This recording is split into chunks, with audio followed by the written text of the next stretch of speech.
So sad. The painful end to Harry's story that Meghan Markle imagines. Welcome back to the official YouTube channel for all the latest information on UK royal news trends. There was once a little girl who never left the land of make-believe. She had a fantastic upbringing near the water among people whose day jobs involved storytelling. She attended a posh private school where she had no shortage of resources. She started a successful acting career, but she still felt no better off than the disadvantaged protagonists of the stories she had loved as a child. She had hoped for nothing more than one day to be a princess. Still, time passed, and happily ever after was nowhere to be found. Then suddenly the situation shifted as if by magic. In a similar vein to Cinderella, the girl was swept off her feet by a handsome prince and taken to his palace. They tied the knot in front of cheering guests, and their future looked bright. But then an unexpected turn occurred, and it was a terrible one. After the wedding was over, the princess quickly learned that her new family was full of evil, from her monstrous stepmother to her cruel sister-in-law. Like in the Rapunzel, they confined her to a tower and wouldn't let her out. The princess was thus confronted with her greatest test to date. Was there any chance she and her prince could get away and return home? Is there a chance she could turn her harrowing life story into a hit Netflix show? Could she establish herself as a major podcaster? Not to mention, would anyone actually believe everything she said? There is no need to repeat that the girl's name was Meghan. It looks like the upcoming Netflix series will confirm what many of us have suspected for a long time, that the Duchess of Sussex actually does inhabit a magical make-believe world. From the Princess of Wales being portrayed in the first trailer as the stereotypical evil sister, to the use of stock footage of Diana in the second trailer portraying the House of Windsor as an institutional wife-murdering Bluebeard devouring one woman after another, it is impossible to watch these trailers without laughing out loud. Although, perhaps it shouldn't come as a surprise that Meghan has trouble differentiating between fiction and reality. In Los Angeles, the greatest dream factory in the world, she watched her father Thomas work as a lighting director on everything from daytime soaps to the Academy Awards and the Olympic Games. In spite of this, it is remarkable how frequently fairy tale characters, themes, and devices recur in Meghan's accounts of her early life, her romance with Prince Harry, and her recent troubled relationship with the House of Windsor. To be sure, I can't help but to speculate if they were still alive, Hans Christian Andersen or the Brothers Grimm might be tempted to sue for copyright infringement. Originally, Meghan's happily ever after took place in the Golden State. It is here the hypocrisy Duchess wrote in an open letter to the United States that she finds the U.S. former House Speaker Nancy Pelosi revealed last year that she grew up on the $4.99 salad bar at Sizzler due to her family's extreme poverty. This is such a heartbreaking introduction, like watching a poor version of Cinderella sweep the kitchen. However, if Meghan's father Thomas hadn't been an award-winning lighting director making around $200,000 annually, the situation would be very different. Enough to send his daughter to one of the best schools in the city, the $12,000 per year Immaculate Heart Catholic School, which was once attended by Elizabeth Taylor and Judy Garland. Of course, many of the female protagonists in the fairy tales are victims of abuse or neglect. For instance, Cinderella was an old child until her father remarried after his wife died, at which point she gained two evil stepsisters. Like many other royals, Meghan grew up as an only child, as she puts it. Since she had a half-sister named Samantha, you might think that this is an outright lie. Her attorneys, however, have argued that this was all a matter of her personal and subjective feeling.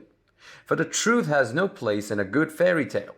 Meghan wasn't just the ugly duckling though, she was also Cinderella. She recently discussed her childhood nerdiness in an archetype podcast, the one with brains, not beauty. Naturally, the implied meaning is that she has matured into a beautiful swan. One of those rare people who is both intelligent and attractive. How fortunate. Wow. That's some serious modesty. It's not in question that Meghan's lifelong dream was to one day become a princess from a fairy tale.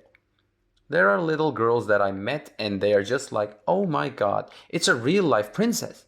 She said this summer to Cut magazine. She told the interviewer, you have the power within you to create life greater than any fairy tale you have ever read. Which is what comes to mind when Meghan thinks of these girls. True love is out there. Even the most saccharine Disney screenwriter will throw up at the prospect of writing, you can find happiness. Only the most optimistic would have predicted that 11 years ago she'd be planning her own royal wedding.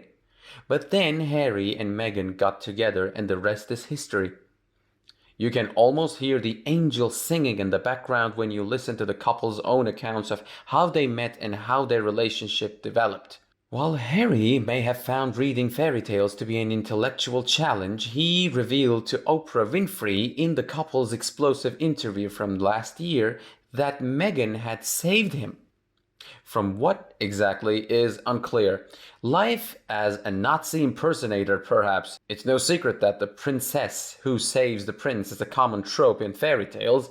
Just think of the frog prince who became human with a kiss from his princess, or the beast who was returned to normal by his devoted beauty. One should also keep in mind that Meghan was by no means a youngster. She was 36 when she married Harry. And she had been married once before, but this time it was all or nothing, which may explain the rumors of tantrums leading up to their May 2018 wedding. Unlike most Disney princesses, Meghan felt her love story was so cosmically significant that she deserved not one but two weddings. Perhaps that's why she made the ridiculous and totally untrue claim that the Archbishop of Canterbury secretly married the couple during the rehearsal dinner. It seems obvious that she had envisioned the rest of her life unfolding like a fairy tale, complete with a court full of obedient servants who would do as she wished. When confronted with the truth, in the form of her husband's relatives, however, she reached for yet another Disney-inspired rationalization. The line between good and evil is constantly delineated in these tales. The heroine is lovely and selfless, concerned only with the happiness of others, and against her stand her villainous family members who are cold, distant, and ugly, and always on the verge of making racist remarks. There is no shortage of tired fairy tale tropes when reading Meghan's accounts of her time as an alleged prisoner of the Windsors, and the accounts of friends like risible Sussex mouthpiece Omid Scobie, the dopey of her Snow White.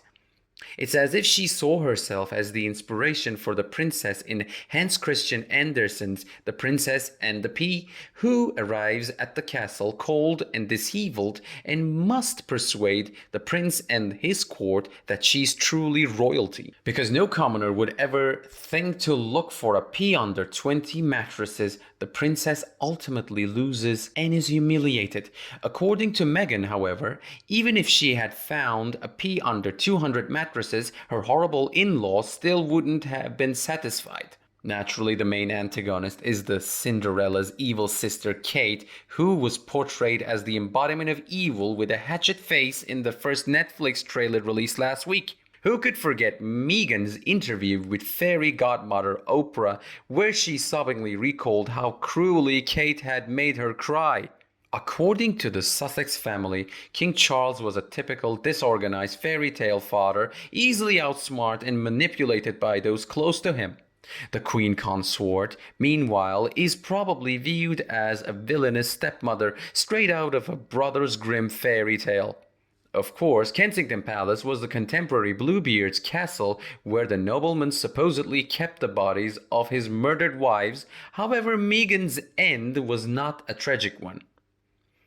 She was locked up like Rapunzel in her own tower or Sleeping Beauty under anesthesia. She told Oprah last year that after her wedding, her new family took my passport, my driver's license, my keys, and she was so trapped that she only managed to leave the house twice in 4 months.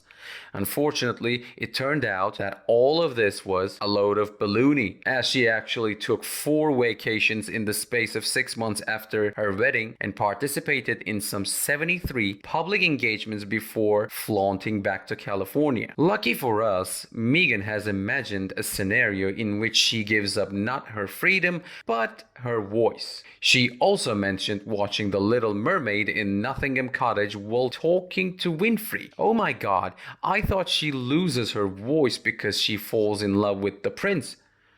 In the end, though, she finds her voice again. And this is what happens here. Winfrey in awe mumbled, "In case you don't believe Meghan's accounts, this is indeed what happens. The mermaid, Ariel, gives up her voice to the sea witch Kate. Ursula. After falling in love with a prince only to regain it at the film's climax. The climax is rapidly approaching. The film's score builds to a crescendo, but things look hopeless for the protagonists. But hold on, and who should come knocking on your door but none other than Prince Charming himself, complete with skeleton key and plane ticket to Lax. So says Meghan at least. All of us were saved by him, she told Winfrey.